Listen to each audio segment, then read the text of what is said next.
Hello प्यारे बच्चों। तो आइए आज हम पढ़ते हैं बाल राम कथा कक्षा 6 का अंतिम अध्याय राम का राज्याभिषेक। और बच्चों ये है पाठ नंबर 12। इससे पहले हमने पढ़ा था लंका पर विजय। तो आइए शुरू करें ये चैप्टर।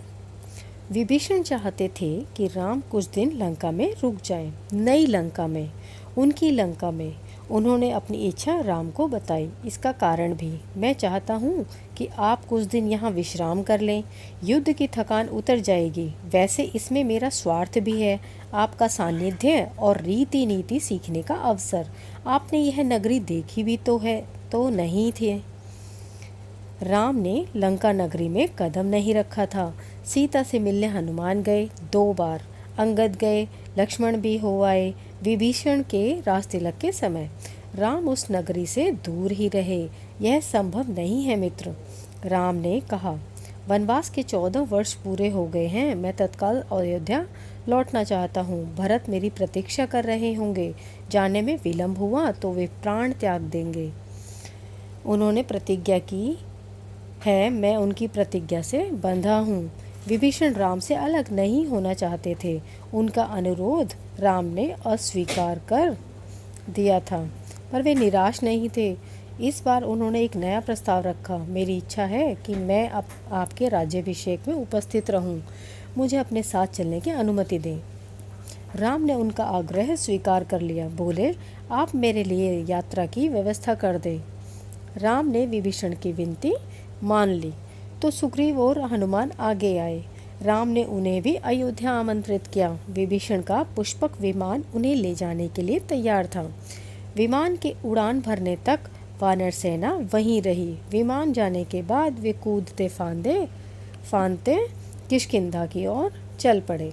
विभीषण ने अपने कोषागार से उन्हें रत्नाभूषण दिए थे। उनकी वर्षा की थी उसी विमान से। वानरों के लिए यह मनोरंजन था। जिसे जो मिला लूटा। विमान लंका से चला। उड़ान भरने के बाद उसने उत्तर दिशा पकड़ी, जिधर अयोध्या नगरी थी। राम सीता के साथ बैठे थे। मार्ग में पड़ने वाले प्रमुख स्थान बताते जा रहे थे। रावण सीता का हरण कर उसी मार्ग से लाया था, पंचवटी से। उस समय सीता ने वे स्थान ठीक से नहीं देखे थे। स्थानों के नाम उन्हें ज्ञात नहीं थे। पहले रणभूमि पड़ी, फिर वह पुल जिसे नल और नील ने बनाया था, सेतुबंध। किष्किंधा रास्ते में था। वानर राज सुग्रीव की राजधानी थी। सीता के आग्रह पर विमान किष्किंधा में उतरा, सुग्रीव की रानियों तारा और रूपा को लेने। आगे ऋष्यमुख पर्वत पड़ा और उसके बाद पंपा सरोवर। उसकी सुंदरता अद्भुत थी। राम ने सीता को एक पतली चमकती हुई रेखा दिखाई। सीते, देखो, यह गोदावरी नदी है। ऊंचाई से इतनी छोटी दिख रही है। इसी के तट पर पंचवटी है। देखो, हमारी पर्णकुटी अब भी बनी हुई है। सीता ने आंखें बंद कर ली, जैसे पंचवटी को पुनः देखने से डर रही हो। उन्हें पूरा घटनाक्रम याद आ गया। गंगा यमुना के संगम पर ऋषि भरद्वाज का आश्रम था। विमान वहां उतरा। सबने रात वहीं बिताई। ऋषि का आग्रह था, राम उसे टाल नहीं सके। वहीं से उन्होंने हनुमान को अयोध्या भेजा, भरत को उनके आगमन की पूर्व सूचना देने के लिए। राम सीधे अयोध्या नहीं जाना चाहते थे। उनके मन में एक प्रश्न था, एक संशय। संशय होता है बच्चों, डाउट। 14 वर्ष की अवधि कम नहीं होती। कहीं इस अवधि में भरत को सत्ता का मोह तो नहीं हो गया। हनुमान को अयोध्या भेजते हुए उन्होंने यह प्रश्न रखा था।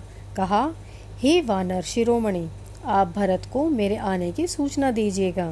ध्यान से देखिएगा कि यह समाचार सुनकर उनके चेहरे पर कैसे भाव आते हैं। यदि भरत को इस सूचना से प्रसन्नता नहीं हुई तो मैं अयोध्या नहीं जाऊंगा। भरत राजकाज संभालें, इसमें मुझे कोई आपत्ति नहीं। हनुमान वायु वेग से चले, जैसे उड़ रहे हों। मार्ग में निषाद राज गुह से भेंट की। उनसे अयोध्या का हाल जाना। वहां से नंदीग्राम पहुँचे। उन्होंने भरत से कहा, श्री राम के वनवास की अवधि पूर्ण हो गई है। वे लौट रहे हैं, प्रयाग पहुँच चुके हैं। मैं उन्हीं की आज्ञा से आपके पास आया हूँ। भरत की प्रसन्नता का ठिकाना न रहा। आंखों में खुशी के आंसू थे। वे बार बार हनुमान को धन्यवाद दे रहे थे। यह शुभ सूचना उन तक पहुंचाने के लिए उनके चेहरे पर केवल एक भाव था, प्रसन्नता। हनुमान उनसे विदा लेकर आश्रम लौट आए, राम के पास। अगली सुबह प्रयाग से श्रृंगवेरपुर होते हुए राम का विमान कुछ ही देर में सरयू नदी के ऊपर पहुंच गया। दूर अयोध्या नगरी के भवनों के शिखर दिखाई देने लगे। सबने अयोध्या को प्रणाम किया। उधर भरत से सूचना पाकर अयोध्या में उत्सव की तैयारियां शुरू होने लगी। नगर को सजाया गया। शत्रुघ्न राज्याभिषेक की व्यवस्था में लग गए। महल से तीनों रानियां नंदीग्राम के लिए निकल पड़ी। कौशल्या सबसे आगे थी। उन्हें पता था कि राम पहले भरत से भेंट करेंगे। राम का विमान नंदीग्राम उतरा। उनका भव्य स्वागत हुआ। आकाश राम के जय घोष से गूंज उठा। राम ने विमान से उतरकर भरत को गले लगाया, माताओं को प्रणाम किया। भरत भागते हुए आश्रम के भीतर गए। राम की खड़ाऊ उठा लाए। बच्चों, खड़ाऊ स्लीपर्स होते हैं, लकड़ी के होते हैं, जिसे सिंहासन पर रखकर उन्होंने 14 वर्ष राजकाज चलाया था। झुककर अपने हाथों से राम को पहनाई। मिलन का यह दृश्य अद्भुत था। सबके चेहरों पर प्रसन्नता थी। सबकी आंखें खुशी से के आंसुओं से नम थी। राम लक्ष्मण ने नंदीग्राम में तपस्वी बाना उतार दिया। बाना होता है बच्चों, उनकी जो ड्रेस थी तपस्वी भेष की। दोनों को राजसी वस्त्र पहनाए गए। जन समूह राम की जयकार करता अयोध्या के लिए चला। शोभा यात्रा की छटा देखने योग्य थी। नंदीग्राम से चलने के पूर्व राम ने पुष्पक विमान को कुबेर के पास भेज दिया। वह विमान कुबेर का ही था। रावण ने उसे बलात् छीन लिया था। सजी धजी अयोध्या नगरी राम के दर्शन पर आनंदित थी। नगरवासी प्रसन्न थे। उन्हें उनके राम वापस मिल गए थे। माताएं प्रसन्न थी, उनका पुत्र लौट आया था। मुनिगण खुश थे। राम ने उनकी शिक्षाओं का मान रखा, कभी विरत नहीं हुए।